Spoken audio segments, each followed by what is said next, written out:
Why, hello there YouTube and welcome to a Revolting review. I'm Random Ross and today I am reviewing Fear Street, Part 3, 1666.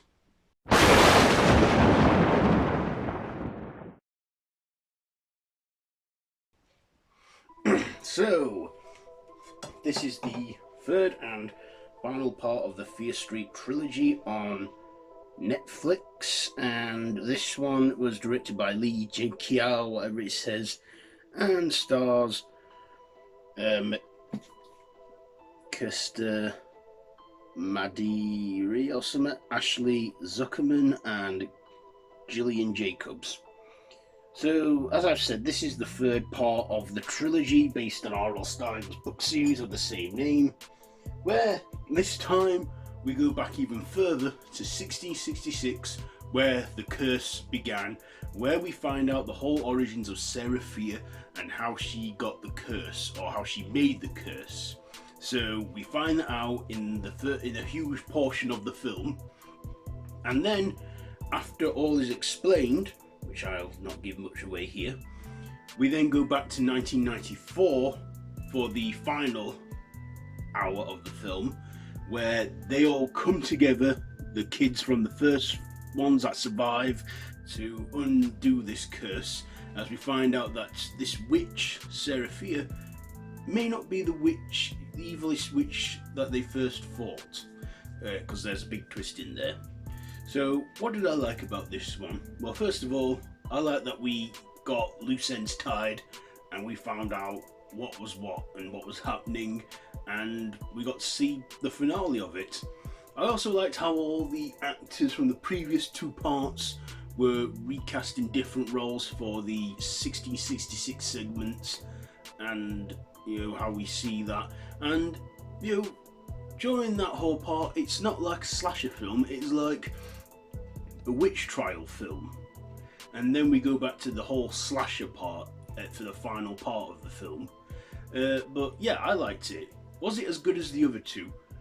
I would probably say it's the weakest of the three, but still good and still enjoyable and still watchable, and I did enjoy this one.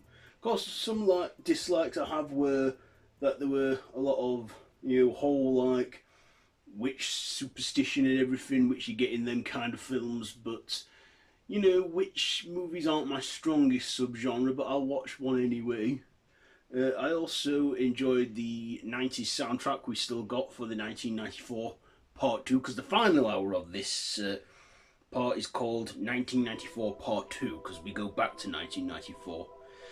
But yeah, I liked how it all concluded, how we found out who the real perpetrator was, and the whole story ending there, because it all wraps up nicely.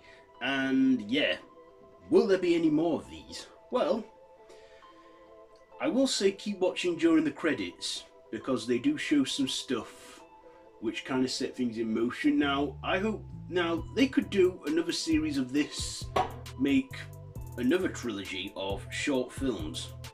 Well, not short films, feature films. 3 feature films, like, they could do it every year, like a new trilogy, like Black Mirror, in a way. They can kind of do that, I think. And like if they did it next year or something, I wouldn't mind that, because to my knowledge, there is more Fear Street stories than just this storyline, because the whole thing's an anthology series like Goosebumps, only aimed at teenagers. I also like that this was real gory. They had a lot of gore in this, and a lot of raunchy stuff, like just like a whole hand decapitation scene. Yeah, this is an alright, well, this is a fun watch, and yeah, I'd say that this is a nice trilogy, well done. So yeah, I recommend it, and I'm sure you've been watching my Fear Street reviews over the last 3 weeks. Anyway, my ratings, I'll give Fear Street Part 3, 1666. I'll give it 4 machetes out of 5. 4 machetes out of 5 for Fear Street Part 3, 1666. So there you go. There's all 3 parts reviewed.